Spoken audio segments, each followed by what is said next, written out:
self-reflection breeds deeper self-awareness. So what I mean by that is a lot of us know things about ourselves or learn things about ourselves, and we kind of keep it there, and a lot of us don't reflect on our own behaviours, particularly if you spend a lot of time in roles where you're teaching or helping or managing other people. Sometimes you don't often look at yourself, and when we do look at ourselves is usually when someone highlights something about us.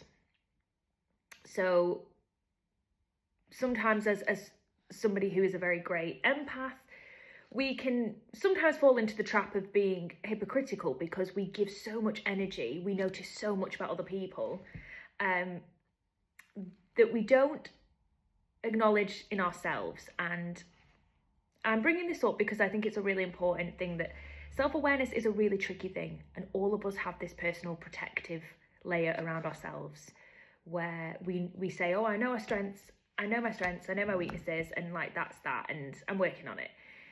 But the big triggering thing with self-awareness is that when someone says, actually, you did this, or do you notice you do that, or it's interesting, you told me you do this, but then you did this.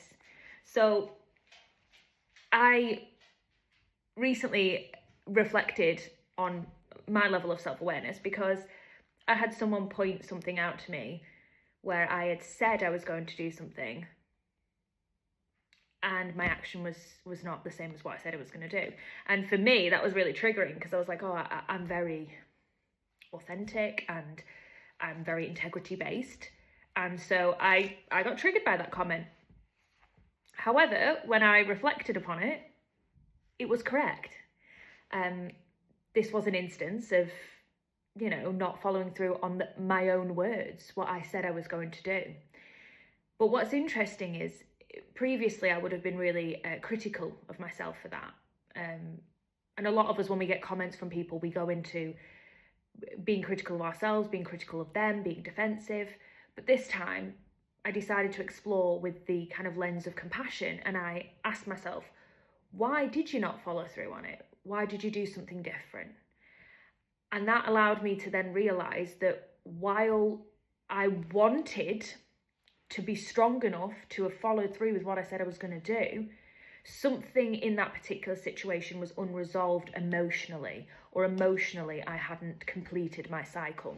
So what I mean by that is that sometimes we can learn a lesson. I talk about it a lot in my videos, and we know what we need to do. For example, establishing a boundary, we know we need to do that. It's not as simple as you've learned that lesson and then you can do it, because emotionally you're still attached to that cycle. It's feeding something for you, or you've just not been able to process letting go of it. And that part is the bit that I think coaches and therapists and everybody else doesn't talk about. You don't get to go to therapy, acknowledge this big issue you have, and by week 2, it's done. You're no longer doing it again. That's wishful thinking. So what this self-awareness allowed me to do is to understand that I wanted to be ready, but I wasn't ready to fully stand behind the words I wanted to. That is okay, and that's completely normal. And being able to be compassionate to myself, I basically was able to say, that person triggered you because they were correct. You're not ready yet, and that's okay. You will get there. And that whole experience, I was then able to heal. I then did contact the person back, and I did apologise for my overreaction. I did acknowledge I overreacted to what you said because it triggered something in me, because I wanted to be the person who could stand by my words.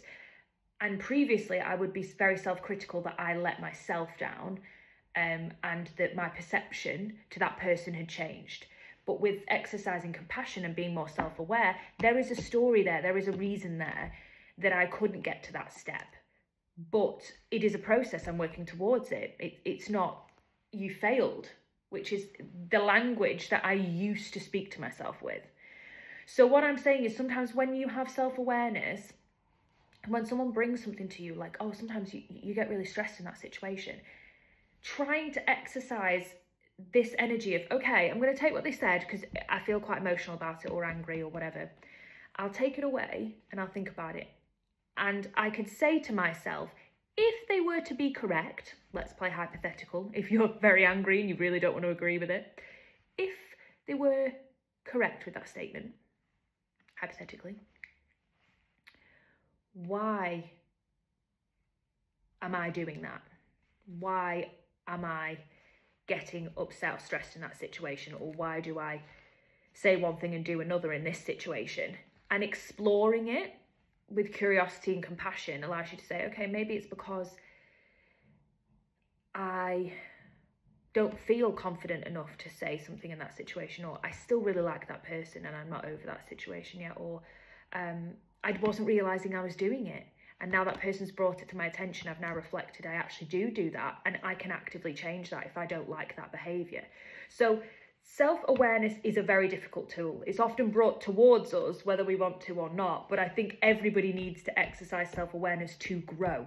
If you don't want to grow and you want to live in delusion land where you're an amazing person and the sun shines out of your behind and nothing you ever do is in need of growth, that's fine. That is your choice. And some people are like that. They're just always going to say, I don't need to change. This is me. Like it or lump it. Fine. But if you want to grow, or you start seeing these patterns and you're like, okay, yeah, that's something about myself I'm not as proud of, I'd like to be better. I'd like to be more flexible. I'd like to be more compassionate to people. I'd like to be more resilient. I'd like to take the power off this thing. I'd like it to affect me less. Then self-awareness and exercising that concept is difficult because it's triggering, but it's also really important.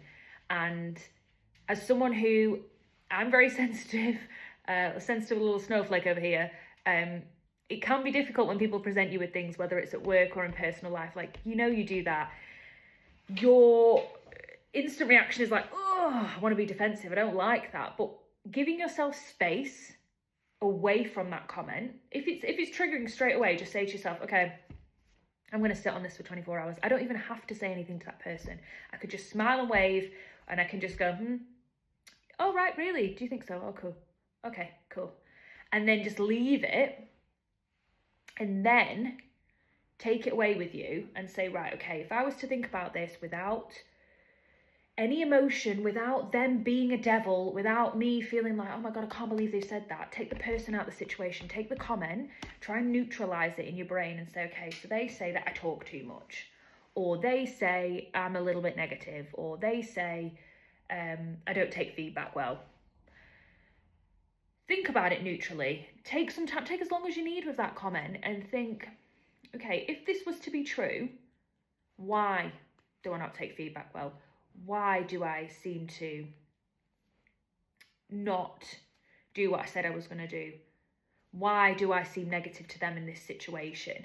And then reflect, oh, okay, it's because in that board meeting I mentioned X, Y, and Z because I was emotional about it, and I can understand from their point of view it seemed negative. Then you can decide with yourself, is it just a one-off comment? Is it a pattern? Is it something that there's a kernel of truth to? Is there something I can change? Or is it a case of, I had a bad day, they saw me on a bad day, I am confident that that doesn't reflect my personality and who I am with other people, I can let this comment go? Or is it a situation where actually, yeah, this is my line manager, this is the 5th time she said I'm not taking criticism very well.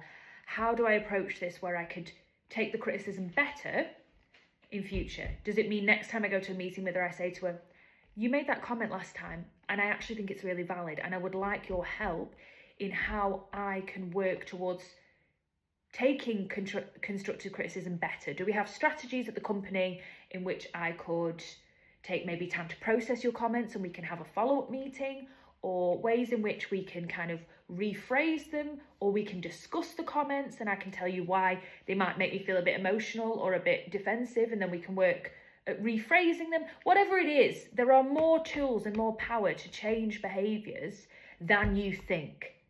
But putting yourself in that vulnerable position of being self-aware, of hearing these things and then reflecting on them is really important for your growth, because sometimes we're just oblivious to the impact we have on others. But also, my caveat to that is to remember that sometimes people are just nasty.